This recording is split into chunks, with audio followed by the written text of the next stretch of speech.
Pwede. In na ako eh. Dali na.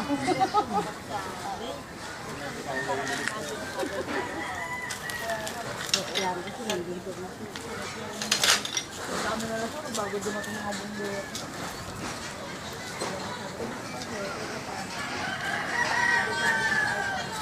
Yan, pinanglak namin dun sa ano, yung holding bed na yun. Pinanglak namin yun. Pinanglak namin yun. Nasunog ano, konti lang. Kasi kung ano yun, didiretso sa kaya yun. Para wala makakasama.